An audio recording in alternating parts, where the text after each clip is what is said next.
Зеленая миля. Краткое содержание романа. Негр, осужденный на смертную казнь за совершенное другим убийство, обладает даром исцеления.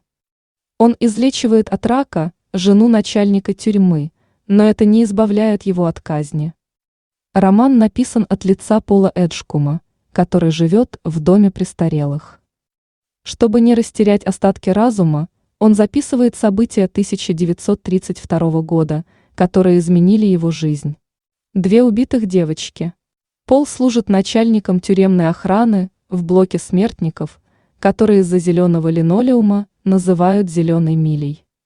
В прилегающем к миле помещении находится электрический стул. В тот год к 3 охранникам миле добавляется еще один Перси. Этот жестокий молодой человек, родственник губернатора, мог получить любую работу, но выбрал блок смертников, и Полу приходится его терпеть.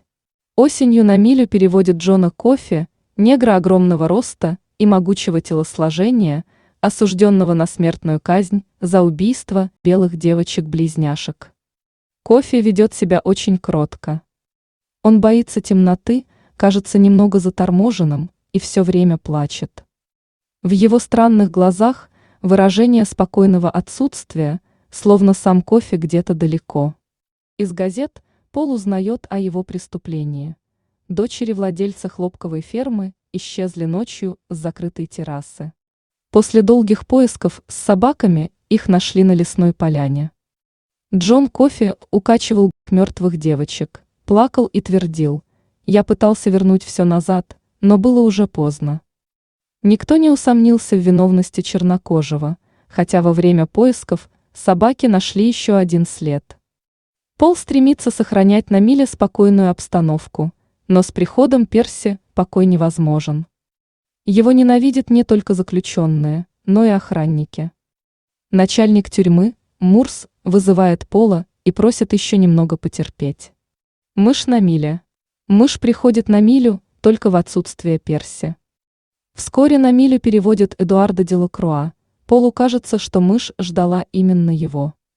Маленький лысоватый Делакруа по кличке Дел осужден за убийство и поджог. Совершив преступление, он словно выплеснул скопившееся в нем зло и превратился в скромного и тихого человечка.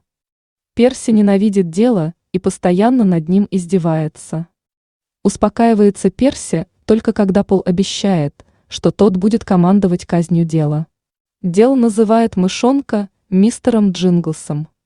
Мышь бегает по рукам Дела и катает деревянную катушку.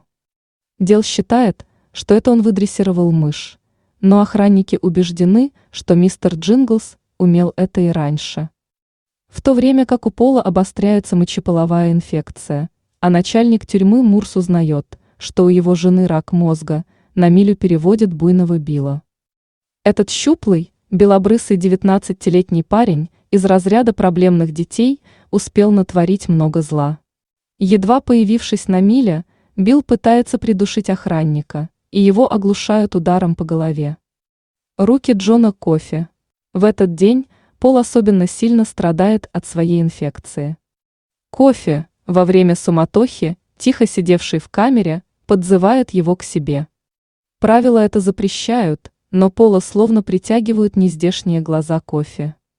Негр прижимает ладонь к паху Пола, и того пронизывает нечто вроде электрического заряда. Затем пульсирующая боль исчезает, а изо рта Кофи вылетает облачко мелких черных насекомых. Они белеют и исчезают. Пол верит, что получил исцеление, настоящее, чудесное, от всемогущего Бога. Он расспрашивает Кофи, как он это делает, но тот отрицательно качает головой. Джон не помнит, что было с ним вчера, но умеет исцелять. Пол не понимает, зачем Бог вложил чудесный дар в руки детоубийцы. Он едет на место преступления. Журналист, писавший об убийстве, убежден в виновности Кофи. Приближается день казни Дела. Перси должен положить на его макушку намоченную в рассоле губку, которая проведет ток прямо в мозг. Нарушив правила, Перси слишком близко подходит к камере буйного Билла, и тот его хватает. От страха Перси мочится в штаны. Дел замечает это и смеется. Ночью перед казнью Дел играет с мистером Джинглсом, кидает ему катушку. Она выкатывается из камеры. Мышонок бежит за ней, Перси наступает на него и, довольный местью, уходит. Ужасная смерть Эдуарда Делакруа. Кофе просит дать умирающую мышь ему, пока еще есть время. Он подносит мистера Джинглса к лицу, резко вдыхает ртом, затем снова выпускает изо рта облако черных мошек, а мышонок, невредимый, возвращается к делу. Готовя дела к казни, Перси кладет под контакт сухую губку, и француз горит заживо. Пол не может выключить электричество, пока Делакруа жив, ведь тогда все придется начинать сначала. Наконец Дел затихает. Пол докладывает о происшествии Мурсу, но тому не до неприятностей в тюрьме. Его жена умирает. Пол считает, что Кофе может ей помочь, и собирает охранников Милли у себя дома. Ночное путешествие. Охранники решают тайно привести Кофе в дом Мурса и составляют подробный план. Сначала они нейтрализуют буйного Билла, подсыпав ему в напиток снотворное. Затем запаковывают Перси в смирительную рубашку и запирают в мягкой комнате. Кофе уже знает, что ему предстоит вылечить белую леди. Буйный Билл находится в бессознательном состоянии, но когда Кофе проходит мимо его камеры, он встает и хватает того за руку. Друзьям удается незаметно вывести Кофе за тюремную ограду. К дому начальника его отвозят на стареньком грузовике. Мурс встречает их с пистолетом в руке, но Кофе спокойно проходит к его умирающей жене. Подойдя к кровати, Кофе нагибается, прижимается ртом к губам женщины и делает глубокий вдох. Раздается странный крик. Кофе отстраняется, и Пол видит, что женщина здорова. На этот раз Кофе не выдыхает мошек. По дороге в тюрьму ему становится плохо. Кофе проходит милю. Охранники с трудом доводят Кофе до камеры. Затем они отпускают Перси и пытаются его запугать. Пол, однако, уверен, что молчать Перси не станет. Освободившись, Перси направляется к выходу с Милли. Когда он проходит мимо камеры Кофе, тот хватает его, прижимается губами к его рту и выпускает черных мошек. Ничего не соображая, Перси подходит к камере буйного Билла, стреляет в него 6 раз, затем из его рта вылетают мошки. С этого дня Перси не произносит ни слова, и его признают умалишенным. Пол снова едет туда, где арестовали Кофе, разговаривает с помощником шерифа.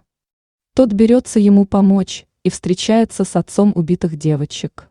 Оказалось, незадолго до трагедии тот нанял помощника, буйного Билла, который, по мнению Пола, и убил девочек. Кофе нашел их, хотел оживить, но не успел. Негр узнал об этом, прикоснувшись к Биллу, и использовал Перси как оружие. Из-за цвета кожи Пол не может ни открыть повторное слушание, ни организовать Кофе побег. Наступает день казни. Кофе говорит Полу, что устал чувствовать боль окружающих его людей и хочет уйти. Во время разговора он берет Пола за руку, и тот чувствует покалывание. Когда Кофе отпускает его руку, у Пола на некоторое время обостряются зрение и слух. Во время казни Кофе охранники плачут. Пол уверен, что они убивают чудо Божье, и это зачтется им после смерти. Благодаря прикосновению Кофе Пол доживает до 104 лет. В сарае возле дома престарелых живет давно посидевший мистер Джинглс. Пол нашел эту самую старую в мире мышь на ступеньках черного хода. Там мистер Джинглс умирает, а Пол живет еще очень долго.